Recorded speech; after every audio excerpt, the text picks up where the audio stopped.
Shalom semuanya. Saya akan membacakan senjata iman untuk minggu ini diambil dari Mazmur 90 ayat 12. Ajarlah kami menghitung hari-hari kami sedemikian sehingga kami beroleh hati yang bijaksana. Bapak Ibu, saudara-saudara sekalian, nggak terasa ya, kita sudah masuk di bulan Desember. Kita sudah sampai di penghujung tahun 2022. Banyak hari-hari yang sudah kita lewati. Baik itu suka, senang, duka ya. Tapi pernah nggak kita berpikir, lebih banyak mana yang kita lakukan? Apakah kita melakukan hal-hal yang menyenangkan hati Tuhan atau menyenangkan diri kita sendiri? Mungkin 2 tahun yang lalu kita banyak kehilangan teman-teman kita, kerabat kita, keluarga kita gitu ya. Kita bersyukur Tuhan masih beri kesehatan bagi kita. Ada kesempatan untuk kita melakukan pekerjaan Tuhan yang kemarin-kemarin mungkin kita abai. Sadar nggak kita kalau waktu itu berharga ya. Seberapapun harta kita, seberapapun uang yang kita punya, kita nggak bisa membeli waktu itu. Di dalam Efesus 5 ayat 15-17 berkata, "Karena itu perhatikanlah dengan seksama bagaimana kamu hidup. Janganlah seperti orang bebal, tetapi seperti orang arif, dan pergunakanlah waktu yang ada, karena hari-hari ini adalah jahat. Sebab itu janganlah kamu bodoh, tetapi usahakanlah supaya kamu mengerti kehendak Tuhan." Nah, di Efesus ini udah ngingetin kita ya, supaya kita menggunakan waktu-waktu kita dengan baik, karena hari-hari ini adalah hari-hari yang jahat. Kenapa disebut hari-hari jahat? Karena kalau kita lalai, nggak perhatikan hari-hari kita, yang kita lakukan adalah bukan untuk kemuliaan Tuhan. Kita melakukan hal-hal rutinitas kita, kebanyakan untuk diri kita sendiri dan keluarga. Jarang kita memperhatikan apa yang kita lakukan ini untuk Tuhan.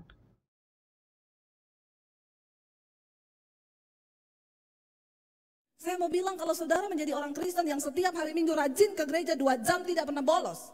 Maka dalam 1 tahun 365 hari yang kau berikan waktu untuk Tuhan 4 hari. Tidak telat, tidak pernah bolos. Seminggu sekali Anda datang ke gereja 2 jam setiap hari Minggu. Maka kalau dikali dalam waktu 365 hari akan didapati 4 hari Anda beri bagi Tuhan. Saya mau tanya, saudara beri waktu 4 hari dalam 365 hari. 4 hari untuk pertumbuhan imanmu cukup? Halo? Ya sangat-sangat tidak cukup, makanya banyak orang Kristen yang sekarat. Tapi di sini tidak. Semuanya luar biasa. Mudah-mudahan sih tersinggung. Kalau nggak tersinggung kebangetan. Saudara, yuk kita menghitung hari-hari kita yuk. Ya, kenapa hidup ini singkat? Alkitab berkata kita diberi waktu 70 tahun, kalau siap, kalau sampai. Karena banyak yang tidak sampai. Ya, banyak yang gak nyampe. Jangan sombong kalau hari ini engkau merasa engkau masih muda, karena tidak semua orang mati tua. Kalau saya bicara tentang kematian, saudara jangan melirik sama yang rambut putih. Lalu dalam hatinya saudara gini, kayaknya dia duluan. Mati itu sekarang gak pandang umur. Ya, jangan sombong kalau hari ini engkau merasa engkau sehat, karena tidak semua orang meninggal tuh karena sakit. Banyak yang lagi sehat-sehat dipanggil. Kalau time limit hidupnya sudah selesai, check out. Bukan soal kapan kita mati atau berapa lama lagi kita hidup, enggak. Tapi mari kita hitung waktu-waktu di hidup kita, berapa banyak yang sudah kita investasikan untuk sebuah nilai di dalam kekekalan. Ada banyak orang yang cuma jadi Kristen waktu hari Minggu, 2 jam datang ke gereja. Setelah dia keluar dari pintu gereja, saudara saya mau tanya, setiap hari di hidup ini yang paling kita banyak pikirkan itu perkara bumi atau perkara sorga? Halo? Yang paling banyak kita pikirkan itu bumi atau sorga? Bumi kan? Padahal Alkitab berkata, ya, pikirkanlah perkara-perkara yang di atas di mana Kristus duduk, dia ada di sebelah kanan Allah Bapa. Pikirkan semua itu, amin.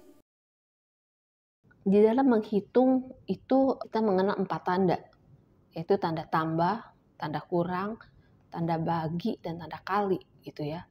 Mari kita sama-sama coba menggunakan tanda-tanda ini untuk menghitung hari-hari kita. Misal, yang pertama adalah tanda tambah.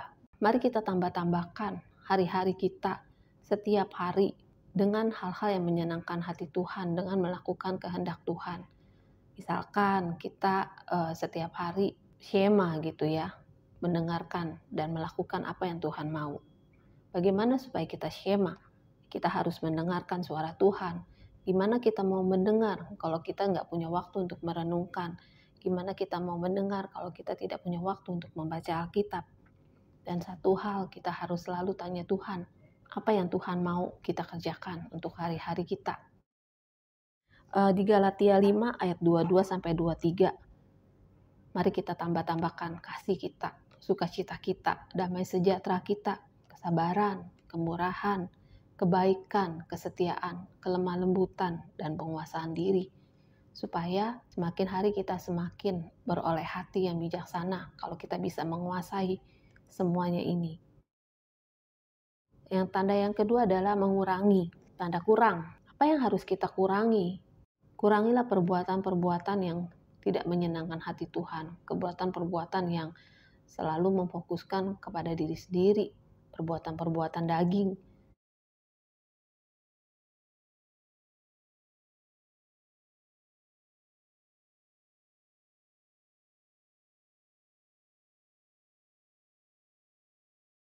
Perbuatan daging itu ya saudara, kita kurangi, kita pergunakan waktu kita mendingan untuk membaca firman Tuhan, untuk syema kepada Tuhan.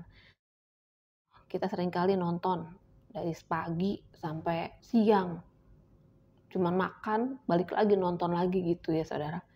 Habis waktu kita cuma buat nonton, atau habis waktu kita hanya untuk main game, atau kita yang bekerja juga habis waktu kita hanya kita fokus untuk kerja dan kerja gitu ya.